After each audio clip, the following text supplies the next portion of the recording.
नमस्कार। हमारे क्लिनिक में कई बार पेशेंट्स घुटने में बहुत सूजन लेके आते हैं, जिसको हम अपने प्रिस्क्रिप्शन में नी एफ्यूजन लिखते हैं। तो पेशेंट ज़रूर पूछते हैं कि नी एफ्यूजन क्या है, इसका मतलब क्या है। इसका मतलब एक्चुअली नी एफ्यूजन का मतलब होता है घुटने के अंदर की जो लाइनिंग है वो सूज जाती है किसी वजह से। उसके अंदर जो जो अंदर की लाइनिंग सूजने की वजह से अंदर उसमें थोड़ा पानी जम जाता है, जिसको हम आम भाषा में नी एफ्यूजन, अपनी भाषा में नी एफ्यूजन बोलते हैं। तो आज के इस वीडियो में मैं नी एफ्यूजन के कारण बताऊंगा, क्या क्या कर सकते हैं ट्रीटमेंट में। ऑफ कोर्स ये सब चीज़ें अपने डॉक्टर से डिस्कस करके करनी है, पर जो थोड़ी बहुत इसके तरीके हैं, होम रेमेडीज़ हैं, उसको कैसे मैनेज करना है, इसके बारे में मैं बातचीत करूँगा।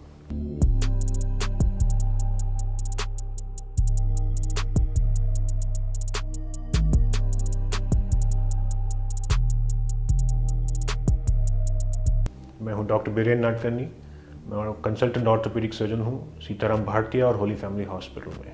तो नी एफ्यूजन जो है, घुटने के अंदर नॉर्मल जो फ्लूइड होता है वो बेसिक फंक्शनिंग के लिए होता है, और घुटने की लाइनिंग ताकि चलती रहे, उसमें जो फ्रिक्शन कम रहे, ये सब चीज़ों के लिए कुछ अमाउंट ऑफ फ्लूइड हमेशा होता है। पर जब ये फ्लूइड, ये जो पानी है, ये नॉर्मल से ज़्यादा हो जाता है और जम जाता है, और इसके मेन कारण होते हैं किसी को घुटने में चोट लग जाना, जैसे कि झटका लगना या गिर जाना। कई बार ये और रीजंस की वजह से भी होता है, यूरिक एसिड कईयों के बढ़ जाते हैं, उसकी वजह से घुटने में पानी एक्स्ट्रा आता है। तो ये सब चीज़ें क्या होती हैं, और एकदम से पेशेंट बोलते हैं कि वो 1-2 दिन पहले ठीक थे, सडनली एकदम से पानी आ गया घुटने में या सूजन आ गई और चलना फिरना बिल्कुल बंद हो जाता है।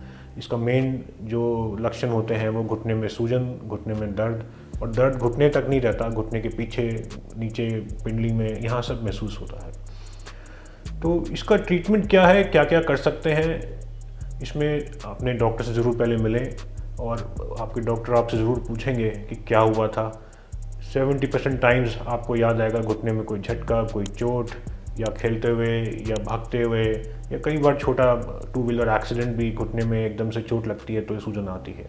और सबसे पहले चीज़ उसमें एक्सरे करा के देखना होता है, पर एक्सरे अगर नॉर्मल आता है तो हमें लगता है कि घुटने के अंदर की लाइनिंग को थोड़ी चोट लगी है, और इसके अंदर सॉफ्ट टिश्यू इंजरीज का भी रोल होता है, जिसमें लिगामेंट और मेनिस्कस, ये सब चीज़ें भी आती हैं। तो सबसे पहली चीज़ जो घुटने के एफ्यूजन के लिए है वो है आइस पैक्स, क्रायोथेरेपी। इसका मतलब है कि घुटने के आसपास खूब सारा आइस लगाना, आगे पीछे साइड्स पे, जिससे घुटने की इन्फ्लेमेशन थोड़ी कम हो। आपके डॉक्टर, आपके ऑर्थोपेडिक सर्जन, जब आप उनको मिलेंगे, कुछ एंटी इन्फ्लेमेटरीज आपको प्रिस्क्राइब करेंगे, जिसको आम भाषा में आप पेन किलर्स बोलते हैं, बट इनका मेन पर्पस इन्फ्लेमेशन, सूजन कम करना होता है। ये 4 से 5 दिन तक चलती हैं, और इससे घुटने की लाइनिंग की जो इन्फ्लेमेशन है वो थोड़ी कम होती है, और धीरे धीरे धीरे करके सूजन कम होती है। कई बार ये सूजन इतनी ज़्यादा होती है कि सिर्फ इन चीज़ों से काम नहीं चल पाता, और सूजन कम नहीं होने की वजह से पेशेंट की जो मोबिलिटी है, जो चाल है, वो काफ़ी इफ़ेक्ट हो जाती है, उनका नॉर्मल फंक्शंस काफ़ी इफ़ेक्ट हो जाते हैं। तो ऐसे सिचुएशन में कई बार ऐसा हो सकता है कि आपके डॉक्टर आपको एस्पिरेशन, यानी कि घुटने की जो सूजन को कम करने की प्रक्रिया है, सुई डाल के पानी निकालने, एडवाइस कर सकते हैं। पर इसकी ज़रूरत कम होती है, मोस्टली कम अगर एफ्यूजन हो, कम ग्रेड का हो, तो ये दवाई आइस पैक से हो जाता है।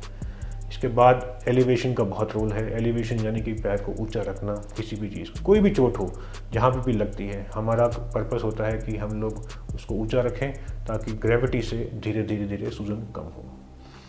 और इसके अलावा कुछ बेसिक ब्लड टेस्ट हैं, जैसे अगर कई लोगों को चोट के बिना ही सूजन आई है, उसमें यूरिक एसिड चेक करना बहुत ज़रूरी होता है, और बाकी कुछ मार्कर्स होते हैं जिसको हम बेसिक ब्लड टेस्ट होते हैं आपके इन्फ्लेमेशन देखने के, वो सब चेक करते हैं।